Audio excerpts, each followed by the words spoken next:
conduct his work to VOSHA, OSHA, FRA, and ECI safety standards.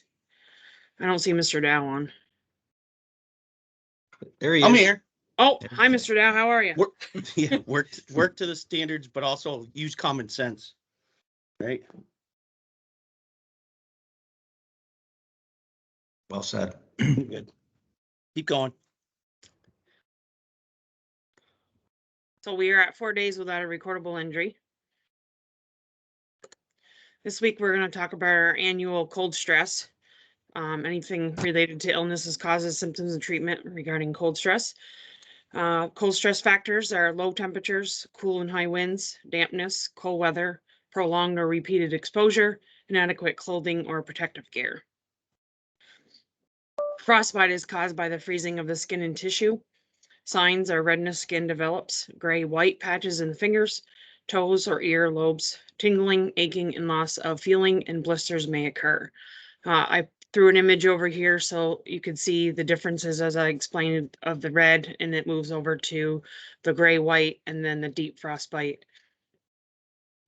And then we move on to hypothermia. Hypothermia occurs when the normal body temperature of 98.6 Fahrenheit drops to less than 95. Symptoms is shivering, confusion, slurred speech, heart rate, and breathing are slow, and loss of consciousness. Prevention for the hypothermia is, maybe I said hypertension, who knows, sorry. Dressing is several layers of loose, warm clothes. Wear a hat or a headband that covers your ears. Wear socks that are wick moisture and provide insulation. So with that, they do have the wool socks out there, or they have ones that help with really good with circulation too. When traveling in the cold weather, carry an emergency supply. We should be having those all in our trucks and trailers, and then keep moving to keep the blood flowing and help stay warm. Prevention is the cold weather protective gear. Pay attention to how your body responds to the cold weather. Everyone's different. And then staying hydrated, sports drinks, water, and warm drinks. Warm up. Sorry, I have a typo there. Warm up breaks, going back into the truck area so that you guys can get adequate breaks in between. And then always carry some extra socks and gloves and pants and shirts this time of year. We never know what we're going to be up against with water breaks or anything that would get us wet, or if we sweat so much that you wouldn't want to keep those wet clothes on, you would want to switch them out. Keeping a thermos this time of year with some cocoa into it, or some hot coffee or hot tea at that, or just warm water. It's a good thing just to keep the, core temperature warm inside. And also just making sure that we are having a buddy system, that when it's really cold, that we're taking turns if there's something that's extremely repetitive with overexertion, and just making sure that we're seeing a change in someone's behavior, or something seems off, that we're watching out for one another. Again, call safety and health and safety if there's a need, but again, 911's there when there's an extreme emergency. If we do have jobs that are not readily available by cell phone, or we can't get to an area quick, we should be putting a tote together with extra warm blankets and extra clothing and sweatshirts just to have on hand. So if we ever did have an emergency, we have those tools available. Okay. Alberta, I would add having a good breakfast is a good prevention strategy too. That's correct. Put some oatmeal in your belly. Yep. Okay, I'm going to take over the screen. Yep, Do take I it have away. to hand it over to you or anything? I hope it'll just go here. Trying to figure out where my page is I want to open up. And that's not really what I want.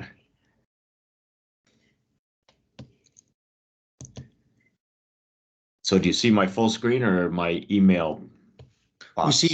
We see your email. The email itself. Okay. Yep. Good. And it's scrolling right now. We see your whole entire email not even popped out Yeah, right okay. now. My whole we see your entire Let me inbox. try that again. It didn't really go where I wanted it to.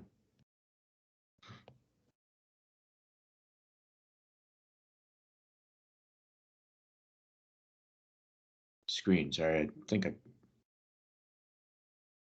There you go. One is it? Okay, good. All right. So no new announcements this week, just a refresher. Look for the annual 401k announcement that came last week or the week before, I guess, because we skipped a week here with the Thanksgiving holiday. So included in there are your beneficiary forms, and we're going to talk more about it below again. But open enrollment is also a topic right now. So our program for health, dental, additional life, accident, and critical illness benefits is open right now for the enrollment. And for a summary for the health and dental care summary, there's no cost or deductible increases to the healthcare program and only a slight increase to dental. And for the summary information, you can click on that that link. We're technically doing it from the 1st to the 30th, but I've held it open at least for this week. So check with Scott Dean for more information, or give him a ring, or stop by the administration office. And then the last thing is just cold nights are here, so start or keep treating. Hopefully you've already started treating with diesel fuel supplement. That's a white container. So there's a blurb here on beneficiaries. Of course, you got the 401k, there's life insurance, all kinds of things. So if you've had any change in family status since you last did it, or if you don't recall, you should really update it. It can get pretty sticky when you do say you passed away and your survivors wanted to claim the insurance and the 401k. It's a big challenge if they can't clearly identify, and if we can't clearly identify who that beneficiary is. So keep it up to date and make sure it's filled out. It's a big burden to some, if someone isn't clearly indicated on there, that means your family might need to go through, I should say, some sort of probate court and all kinds of hiring of lawyers, which would only diminish the value of those things. So it's really important for you to get it done and get it up, keep it up to date. So this week we're congratulating Josh Small, our newest CDL Class A driver. There's Josh, I think, in the tanker truck, vac truck. Congratulations, Josh. The wellness program, if you want to know more about it, just click there. I'm calling it Welcome to Winter now. I guess the meteorologists have kind of a different definition of winter, and it's here by their definition. And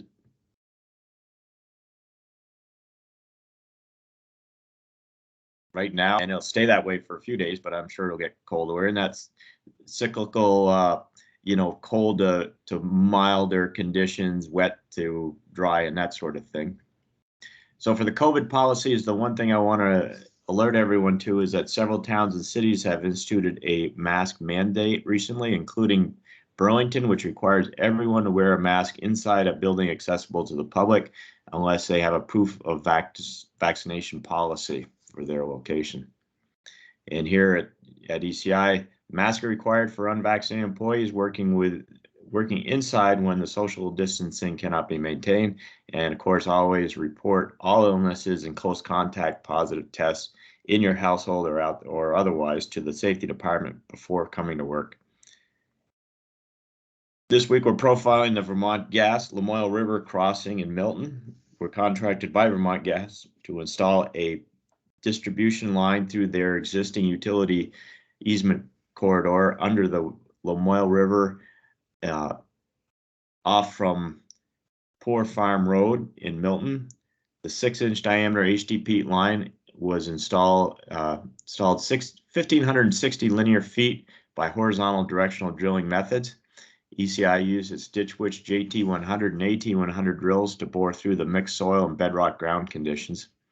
Locating was done from a boat, obviously just for the portion over the water. Also, part of our scope of work was to prepare access down to the crossing area. And there we are drilling. That's the regular JT. That looks like the regular JT again. And then you can see in this picture, the river drops right off to the river. We're up on a little bit of an elevated above the floodplain elevation where we're drilling, and it drops right down. See where the corridor goes through. And then you see Carter out there in a boat along the running line, tied to the running line to do locating. And there's some of the lines strung out. That's our mud line, I guess, strung out. Where they'll eventually have the pipe. There's a pipe getting pulled in.